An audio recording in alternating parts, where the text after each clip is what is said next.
welcome back to another edition of the Pear Genius Podcast. I'm your host, Alex Pauls, and with me, as always, is Kati Pauls, the brand alchemist. Welcome, my dear. Man, just you and me. It's been a while, and I'm excited. It feels like it took us a long time to get this episode up and running, but here we are. We're totally refreshed and energized and ready to rock and roll. And man, we are talking about 3i Atlas today. What the heck is 3i Atlas for all the people that don't know? And I guess it depends on what source you go to. I've heard it referred to as a comet. I've heard an astronomer slash astrologist say it's definitely not a comet because it's missing a few key components. I've heard it described as a delivery system that's bringing a package of love. I've heard it described as a comet that's carrying alien technology to pass by us. As I mean, there's so many things out there. So I think that what nobody is denying, that there is something out there that's kind of come online for us. And people are like, whoa, what is this? And it is moving, and it's moving towards us.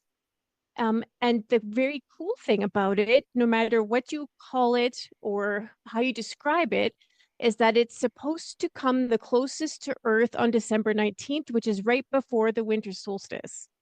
So we have all this prep time to go into the darkness and get ready for whatever it is that's coming.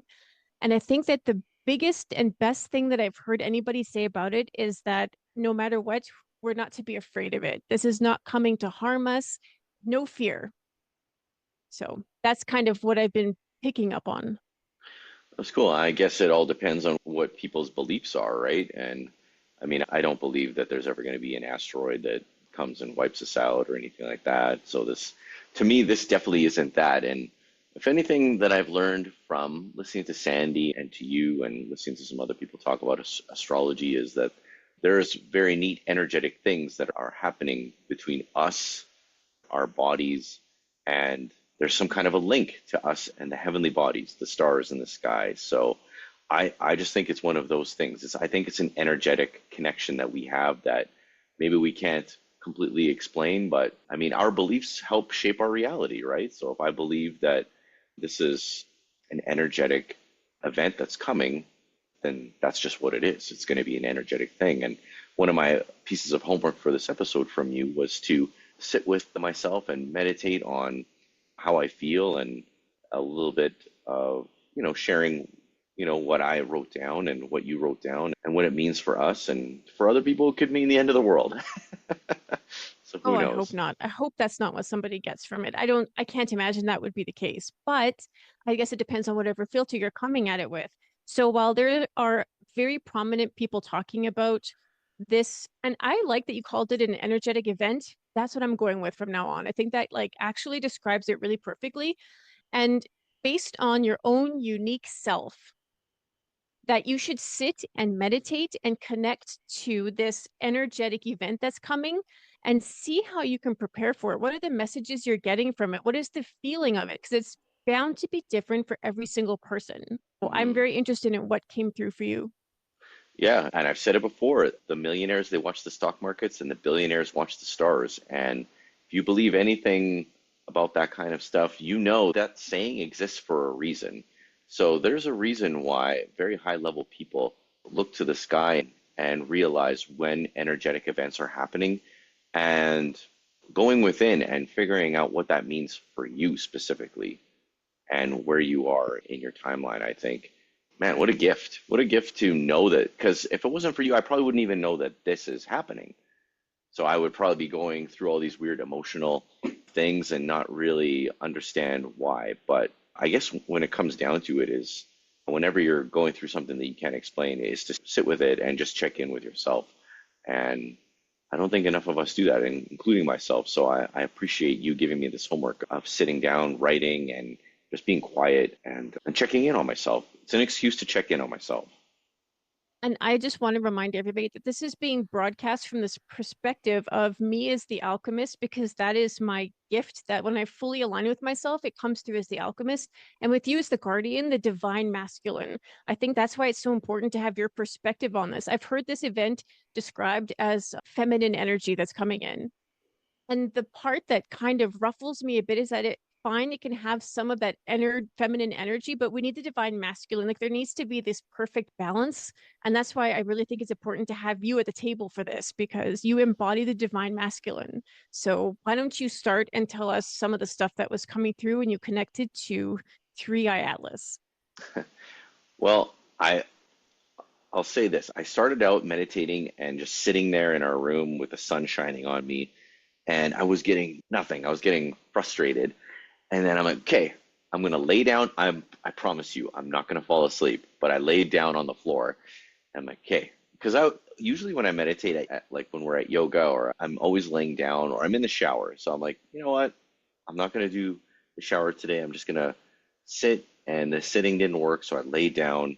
And the very, very first thing that came to me was creativity. Creativity came to me, and I'm like, oh, okay. So talking about the feminine, isn't that a feminine thing? Creation, creativity? You know what? And it's funny because I was actually thinking about that too. If somebody asked me that exact question, and there you are asking me, I would say that it has to be a balance of both because there's a component of receiving, which is feminine, but then Hmm. you also have the component of doing. There has to be some kind of an action to express yourself. So I feel that creativity is that perfect combination of masculine, feminine. Oh, okay, cool. So, yeah, I put creativity and in brackets activation. So I feel like a huge part of my creative fire has been activated lately. And going to some of my creative projects for the KP Design home and building and waking up. I'm honestly waking up at like 4 a.m., 5 a.m., just eyes open, and right away my creativity, I just start building in my brain, and my mind is on fire, and my body feels it too. And I feel like I am at one of the most creative points in my entire life, which is very exciting. Yeah,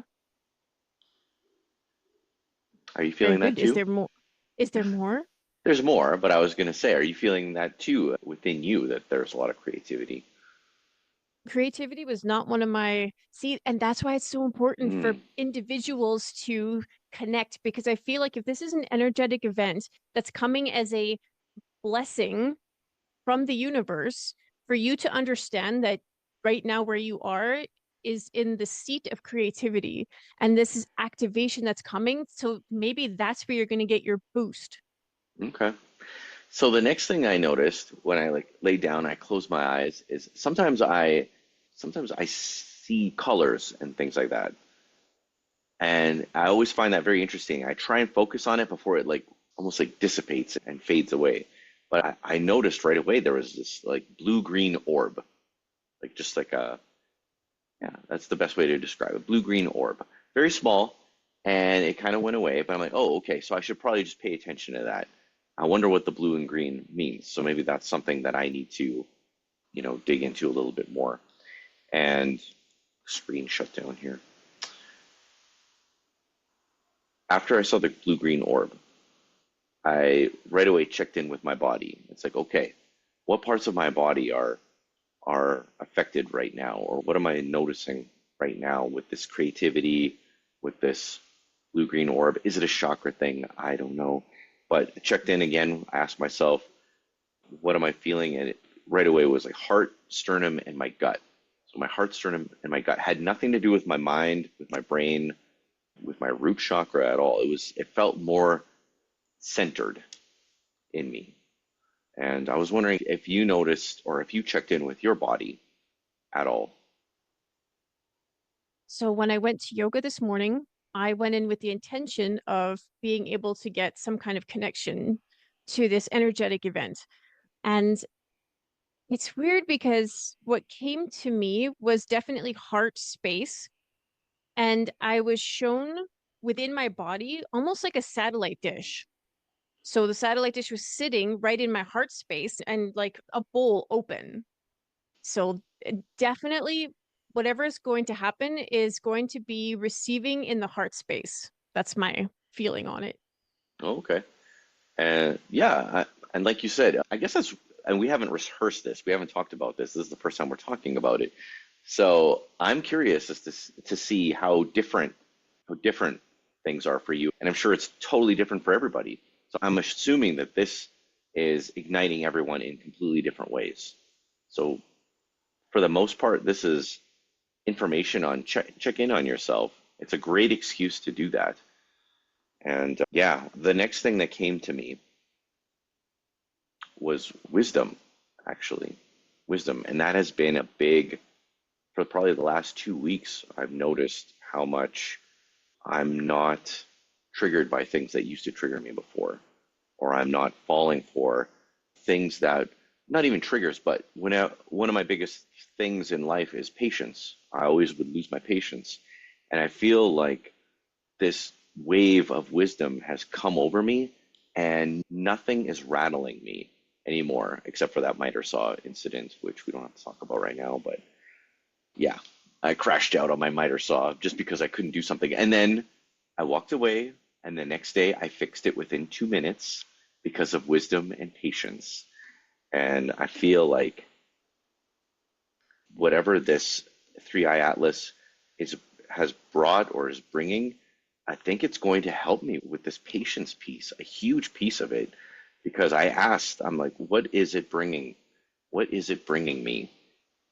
And the thing that came to me was wisdom. I'm like, okay, so wisdom to what? And basically, that's what it was. Just having the patience to not be, what am I trying to say? My foundation is very strong. I'm noticing that my foundation is getting stronger and stronger with this wisdom piece, and I'm very difficult to, I guess, put off balance now. I describe the wisdom to me because I don't know if it's wisdom as an intellectual wisdom. Is it intuitive wisdom? What are you talking about? Oh, that's a good question. It's like, I don't know, it's like almost like a feeling, just like a knowing. It's like what you have, you always have the knowing. I feel like I'm starting to get the knowing that, Okay, that's intuition. well, intuition is not wisdom, but okay. So I'm starting to get more intuitive. Maybe I'm getting more intuitive and I'm trusting myself more. I just called it wisdom. Well, why can't wisdom be intuition? I don't know. I guess it could be. I guess it could be. I never thought about it, but the word that came to my mind when I asked it was wisdom. So now I'm just playing it out, talking about it, and it's interesting. And one of the keys over the last month or two of podcasting has been trusting my gut, trusting my intuition as I start to lean into it more. And doing the monthly meetings with Crystal, that's helping me with my intuition, setting aside that time, which I never did before, but setting aside that hour and a half, 2 hours a month to really focus on my intuition and really, I guess, really tune in, turn up the dial on it. And it's making life more interesting. It's making life a little bit more fun. Like I have a little bit more control over it. I'm not so reactive.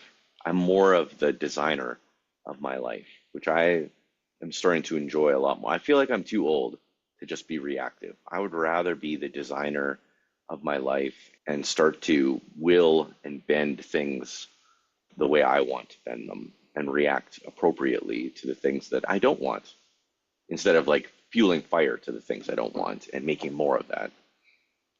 I like that wisdom came through for you especially, because knowing what you are in your human design, for you to keep constantly failing forward, I think the gift in failing forward is wisdom, because it's a collection of these experiences and the golden nugget that you have found in each one, that becomes your wisdom. And the more you can trust, that's the intuitive piece that comes online with the wisdom. I think it's a combination of both. Mm. I've always loved it. Like I never ever wanted to keep things that I've learned a secret. As soon as I learn something or I know something, I am on the rooftops wanting to share it with everybody. And it's so funny when people don't want to receive it or but I can totally say like I totally understand why some guy on their rooftop screaming random things because he just learned them could be bizarre or off-putting. but that's just how excited I am. It's like childlike excitement to conquer something and want everybody to know so that they don't have to go through the same thing I just did. So I'll say this is that the people who are off put by that person screaming from the rooftops with joy and excitement, not your people. But I've heard other people describe you as part of your gift is being able to ignite in them excitement for the Mm, things that they want to do. You just magnetize and pull people in with your excitement. So it's all you're doing is filtering who you're for. right, right. Yeah, for sure. Another thing that came through with me, and I put a star beside it. It's so funny. It was just it felt like it was random, but it said have fun. Just have fun. I'm like, oh man, everything for me is always so serious or trying to conquer something or trying to learn the golden nugget, and I forget to have the fun in learning the lesson or figuring out the puzzle or figuring out the game of life. Like I love video games and board games and I have fun with them, but this is the real life board game, the real life video game, RPG, that I need to enjoy doing the puzzles and the figuring out. And I need to treat my life the same way I treat things that I do recreationally as well. Is when I learn something, I need to have fun learning it or doing things. Definitely. And I think that actually is the antidote to fear. The fear that this weird thing in the sky is barreling towards us. The antidote to that is joy, excitement, fun, right? It's Yeah. almost like there's this energetic event coming in the form of a blessing. You're getting a personalized gift. Each one of us is getting a personalized gift. You are meant to really enjoy that. That is a gift just for you. Oh, it's interesting. It's interesting. You just sparked something in my mind too that I just heard this guy talking today about risk and how people have a fear of risk and how that fear is actually like a subconscious reaction or a subconscious tell of their actual fear of death. They're just transferring that to a fear of taking a chance on something and going for it in your life. I'm like, oh wow, but I never thought about it like that. So many people, but it makes sense. So many people want to play it safe. So many people are scared of dying. So many people are so busy trying to protect themselves that they forget to live. And I feel like you and I, definitely the second half of my life is going to be a lot more risk taking. And the more risks I'm taking, the more interesting and fun and amazing life is. And I mean, I've told you how many times I never fear death ever. Like it's so bizarre to me when my dad calls and tells me he's worried about me riding the motorcycle. I'm like, why? Like, what is the actual point of worrying about me? Like, it makes no sense. I'm not worried about me. I have absolutely zero fear of what's going to happen because nothing happens. Well, okay, so let's expand on that because I think that the fear of death is a giant disconnect between your understanding and knowing that your energy and energy cannot die. If you're looking for a scientific explanation, energy doesn't just disappear, it doesn't go away, Right, right? It just, I mean, it can transmute and all the things, but it won't ever disappear. So when you understand that you're God, you're creating your own life, you're creating your experiences, you can transform, you can make miracles happen. Like you are magic. This experience ending is the beginning of something else. So fearing it really just holds you back. right. It would be like God saying, "Oh, I'm scared to do this, so I'm just not going to." Can you imagine? And I am saying, and that's in a situation where somebody thinks God exists outside of themselves. Well, yeah, I mean, think about it. It's at the beginning of creation, all energy was created and it cannot be destroyed. So, like you said, that is a law. That is a scientific law that I believe wholeheartedly that energy cannot be destroyed. It says that it can't be created or destroyed. It has to be created from somewhere, so it is created, but it cannot be destroyed. It's in this perpetual loop now that it's made, right? So to me, that's a fascinating thing, and it should give you solace. It should actually give you solace if you actually sat and thought about that. That what does not existing look like to you? I can't even imagine what not existing looks like to me. you're not meant to. Remember, I was Right, talking to you about this the other day that you're not actually meant to try and understand the universe, where it begins and ends. This concept of beginning and ending in time is a human construct for this particular simulation that we're in right now that doesn't even exist on other planes and frequencies and the whole thing. right. So the fact that your brain can't go there and it almost freaks you out and you have to pull back, that's intentional. That's to keep you safe in this simulation that you're in right now. Yeah, it's like in bowling, you put up the gutters so that the ball doesn't go out the gutter because you just can't. It's not meant for you to know. It's not meant for you to understand. There's a lot of people who think that they have to know and understand everything. And what do I say, or what's the famous saying is the more you know, the more you realize you don't know. And people need to be smart enough to understand how ignorant they are to most I'll tell things. you that the people that I've come across who are constantly looking to know the most about everything that's happening around them actually know themselves the least. Right, If you took all that energy that you're spending trying to understand dinosaurs and space and geology and all the things, if you took all that energy and focused it inward, how does that change your experience? How does that affect the people around you? right. Oh man, that makes total sense. Like so many people would rather fix everything around them than fix themselves. Because So it's hard to fix yourself. It's hard to look at yourself. that is actually a perfect segue into my experience connecting to 3i Atlas. If you're not done, we'll just circle back. But I feel like Yeah, if we sure. keep going too far, that it's not going to make sense Right. when No, I start talking about I'd it. love to hear about your experience. I saw it come online for me a couple of weeks ago, and I just wanted to ignore it. I'm like, I don't care about whatever stupid comment's coming. Like this is ridiculous. And then it just kept coming up. And it's like one of those things where you just can't ignore it anymore. Like you just are forced to look at it. I'm like, fine. If I'm forced to look at it, I want to check in with myself and pull my own information to see what it means. And that's where this kind of kickstarted everything for me. And I got it in two downloads. I went for a walk and got the first download, and then I couldn't share with you because it wasn't complete. And then I went for a walk the next day, got the second part of the download. So the first part of the download, when I was tapping into 3i Atlas, was, and it was so clear, it came in as heal the way that you receive. Because we are going into, and nature is giving us this time of darkness. We're really coming into the darkest time of the year. Now, when you go into the darkness, and some other people are talking about this now, to get ready for 3i Atlas, you have to go into the darkness. And whatever that means for you, or connect to nature. I'm like, fine, that's great advice, but what does that actually mean? So for me, it meant, how do I receive? What are the wounds and the beliefs I have around receiving that don't make it the healthiest possible version of that?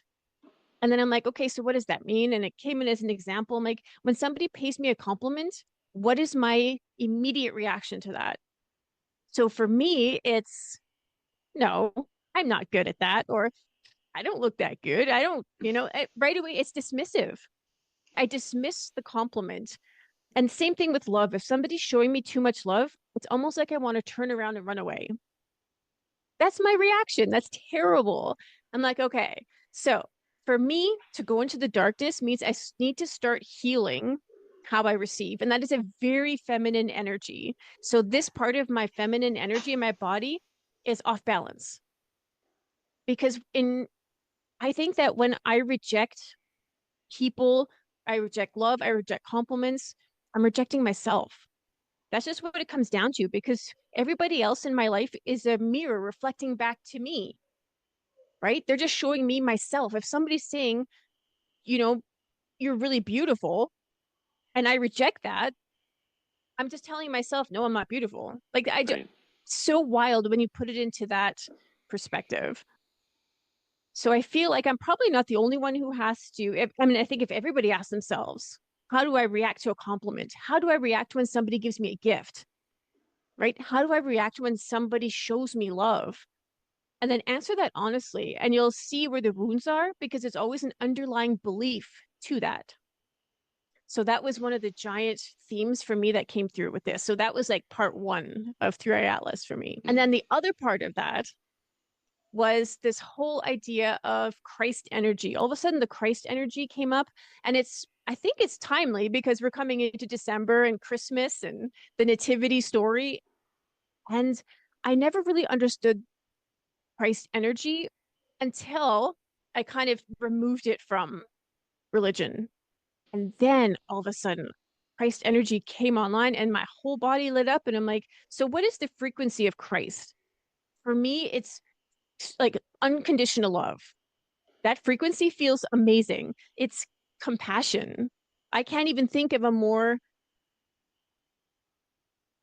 online, in tune frequency for compassion than Christ.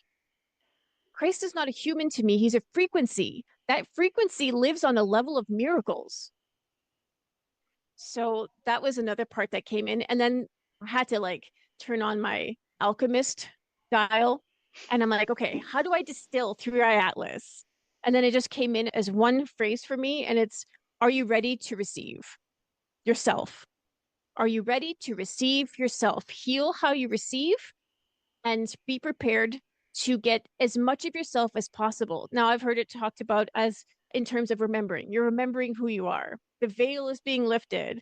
But really, all that means is that Durai Atlas is bringing you the gift of yourself. You're coming back to yourself so that you can be the creator, the God of your existence, of your experience. And I mean, miracles would just be abundant at that point. So those are the things that came in for me. Yeah, and I remember you telling me this in the car, and I shared with you too that, when I had this moment where like Christ energy came into my heart, and my very first reaction, before all the amazing things, but my very first reaction was that I'm not worthy of this, that I don't deserve this amount of unconditional love. And that's so sad. That's such a sad thing to initially think or feel. And that's got to be a childhood wound or something that I still need to heal, because there's nothing that feels better than that.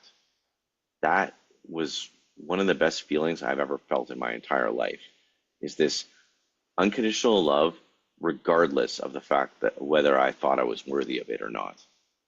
It felt better than anything. It was like getting the greatest gift for Christmas, even though you were bad. You know, it's like Yeah. it's there's so many metaphors for Christmas, right? Like, oh, if you're good, you'll get more gifts and things like that. And they have ways to subconsciously program us. But I mean, to be loved like that, even though you don't think that you deserve it, is a wonderful gift. It's a wonderful gift to receive. And I wish that the world, the human experience, wasn't like that, where it's like a total give and take situation. I think that we do, especially around this time of year, we do a lot of focusing on giving, right? But the gift giving, I mean, that's the whole theme of December is giving. And that's even a saying is the gift of giving. And it's better to give than to receive. That is an actual saying. It's better to give than receive. And you Sure, hear it so often that you don't realize you have some kind of a wound about receiving. We're not, sure, the focus is totally off receiving, right? right? Yeah. So that's why going into this time of darkness that's coming up when you are alone with yourself and you're preparing, is December not the month of preparing? Whether you're preparing for the birth of Christ, you're preparing for family gatherings, you're preparing for pageants, it is a month of preparing. You need to prepare yourself. The word yourself, I think, is going to be like the biggest hot word for me for December. You turn everything back on yourself, right? You prepare for yourself. And that really means lightening everything up in your body, letting go of the things that don't serve you anymore, emptying your vessel. Because if you're full of stress and trauma and disease, your capacity to receive is definitely lower. And when you know that something is coming in the form of a blessing from the universe, you want to make sure that your vessel has space for it. Oh, wow. And I think so. My yin to your yang on this was going back to my self-worth. So the thing that came to me is what are you worth? And I think that ties in really well with the receiving because how can I receive the things that I'm worthy of receiving if I have low self-worth? I think that those are not accidents. So if you have this receiving wound, if you have a self-worth wound, it's very hard for the world, the universe, for people to bless you with the things that you really do want, but subconsciously you're sabotaging yourself. Yeah, totally, 100%. Yeah, it's that hurts. That actually hurts a lot. Definitely. But I think that self-worth is your main life theme. I think that's what your soul actually came here to finally, once and for all, heal. Because I bet you in your past lives, and I don't like saying past lives, in your alternate lives that could be coexisting right now with you, self-worth is a thing, right? Your worthiness, if you can manage to heal that right now, in this particular time when this insane blessing is coming your way, next year is going to be unstoppable for you. Yeah. I think that one of my big things that came through too is how I want to share my gifts with people and how I want to be, I guess, rewarded or reciprocated so that it feels good for both. Because I want to give everything. I want to give as much as I can, but I also want to be compensated properly. And I feel like so much of us in the past has done almost too many favors with not enough compensation because of these like subconscious things. We're trying to save the world, but meanwhile, we're not saving ourselves. I'd say that your want for giving is so much greater than your want for receiving. I think that's why the spotlight's being focused right now on receiving, especially for you. You're so willing to give at the detriment of yourself. And there's that kind of muddies up the filter for receiving. Right. And next thing you know, you're totally running on empty because there's no reciprocal. I have to be better at receiving. I have to be better at receiving. I can't just give everything, deplete myself. And I feel like I am talking to a lot of people out there right now because I feel like there's a lot of us out there that give and then we bitch and moan about how burnt out and poor or whatever. We're just not compensated properly, whether it be health wise or money wise or fun wise. Like most men will compromise all the fun in their life in order to do the things that they don't want. And what was the thing I said earlier? Have fun. So I cannot compromise my fun. If I'm giving and doing things, I need to be having fun while I'm doing those things. Man, Yeah, for sure. that's, yeah, that's crazy. What else did you write down? Or what else did you come? So it's funny because I didn't write it down. I Oh, didn't think anything of it until you mentioned that you saw the blue and green orb. And then I'm like, oh, when I closed my eyes and I connected to this energetic event, what I saw was it was like red and orange with a little bit of gold, and they were like waves. It was like waves, and it felt like really warm sun energy. I don't usually see things. That's mm, not kind of my superpower. But for this, it came in totally like that. But first, I had to go through what geometric shape has like the six sides? a hexagon? Okay. I had to go through the hexagon. So I Okay, go through this hexagon, and all of a sudden, that's where I start seeing these waves. okay. And then it kind of reminded me of like solar flares. It really had a very sun energy to it. And then I was thinking about the last time we had like this, and I'm going to say this, the last time we had an energetic event like this was when Christ came and we had the star in the sky. And that was the omen that was pulling Mm, people. They know their light bodies were about to be altered in some way or magic was coming. I'm like, okay, so if that was the star sign for that period, could this be more of the sun sign? Could there be more blessings coming to us through our sun and through the warmth? Like we have these what are they? They're heavenly bodies, right? The sun, the Mm, moon, the stars, they're the heavenly bodies, and they're there to reflect something to us, some kind of magic and message and energy and recharge and all the things. And I'm like, for me, there is just a lot of sun energy to it. that's awesome.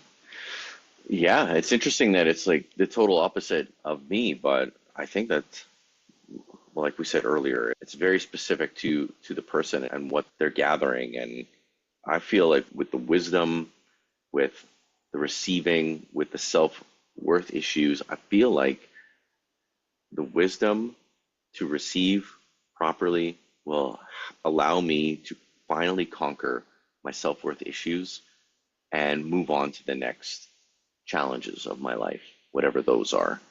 But I feel so strongly that I am at the exact right time now to conquer this childish thing, this first half of my life issue that's kind of haunted me that I wanted to conquer. And this is kind of that, this is like that finish line and then the starting point for the next thing.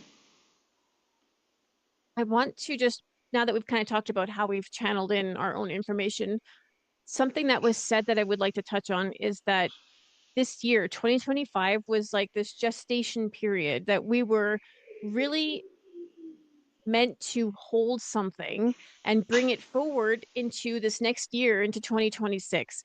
But the frequency between 2025 and 2026 is so vast in difference that we need some kind of a bridge. And some people are saying through iAtlas is that bridge, that this delivery of love, of remembering, is going to be the thing that catapults us into the energy of 2026. And it works so perfectly for you and me specifically because we're both in a 12-year cycle right now where we are in that inward womb space so that we can come out in 2026 completely reimagined.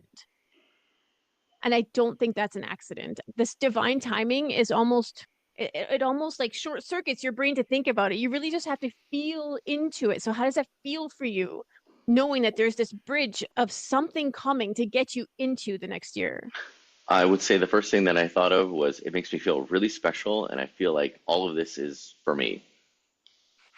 You know, like it's That's all meant, exactly how everybody should feel. everything's for me, and this is so cool, and I'm the star of the show, and it's about damn time. It's about damn time I became the star of my own damn movie and not friggin', you know, goofy sidekick on the side waiting to become the star of the show. I feel like this is yet another confirmation that, wow, it's like all these things just happen to be for me. Yes, let 3i Atlas be your personalized blessing. Let it be personalized to you, to your exact frequency. You should be so excited to be getting this delivery so that you can get to know yourself even better. You and I at KP Design, what we've really been focusing on this year is getting people to realign with themselves so that their brand reflects that authenticity, that really clear frequency of who they are. So I think that all of this, now you think, you know, I feel like the word selfish is going to come up because whenever you focus too much inward, right away you're slapped with a label of you're being selfish. And I hate that word. If I'm going to delete a word from the dictionary, it's going to be that one because I feel like the more inward you go, the more you focus on yourself, you can't help but then start to bring up everybody else around you as well. So let's individualize the gift that's coming through iAtlas so that the collective benefits. There's no other way. People just have to benefit from that. Yeah, I think it's not a bad thing to take care of yourself so that you can go out and take care of others. That's not a bad thing. So stop with this whole selfish thing that our generation has been guilted into when we talk about Gen X and things like that. It's we're done with that. We are done feeling bad about feeling good. We're done feeling bad about having nice things or working hard for a great life. And other people are sick and starving, and that's not my fault. It's not my fault that there's people who are on hard times. It's we all fall on hard times, and guess what? God helps people who help themselves. I mean, okay. I don't You, like that saying, but well, you know what it is, right? It's I if do. you It's if you so want to help yourself, you got to help yourself. right. Nobody's coming to save you. You Right. have to help yourself. Right. It's not the government's job to come save my ass. Oh, they'd be the last. Right, exactly. They're the last. Me pushing me off the cliff. But no, it's so But I just really wanted to do this episode as an example to people to, listen just a little bit to what other people are saying about 3i Atlas, but then come back to yourself and figure out what it means for you. And you don't even have to call it 3i Atlas, call it whatever you want, right? I mean, just some person out there made that name up and slapped the label on there, but call it what you wanted. I love the energetic event that is the blessing that's coming. I love that. To me, that feels good. It's really vague, which I love, mm, right? And I feel like a lot of people could easily adopt that and be like, oh, okay, I'm going to make this mine. And that's what you're supposed to do. This is an individualized gift coming for you. for sure. I'm excited to do more episodes with you, just you and me, because I think that you and I always have a good back and forth, and I can't wait for the next one. I got some really cool stuff coming up. I was sharing with you. I want everybody to like and subscribe and share, please, with everybody you know. And I'm excited to chop up a lot of our episodes and put them into chapters. Just share daily that there's a lot of genius moments that we have, and I love our show, and I feel like the takeaways that we've had over the year and a half or 2 years we've been doing this, they're gold. They're all gold. And it's just another reason to have fun with you. This is a really fun thing to do. So And you're thank you. supposed to do more fun things, right? We're supposed to do more fun things. So thanks 3i for doing Atlas this. said so. And thanks for my new background. I love it. It's You're fun. welcome. It's fun. Cool. I'm going to see you on the next episode, my dear. And I wanted to thank you for sharing. And I had a blast with you. We'll see you I on the next respect your episode. divine masculine. Right. And I respect the alchemist so much because you always break it down into simple yet divine things, and people need that. People need that little simple thing You to know swallow. what's you know what's funny is that I was paying attention to my reaction to that compliment. There is some work to do. Uh-oh. Well, hopefully I didn't insult you, but yeah, we'll see you guys on the next episode, and just keep living your genius, and we will keep living ours, and enjoy this season of energetic packages being delivered. Take care, everybody.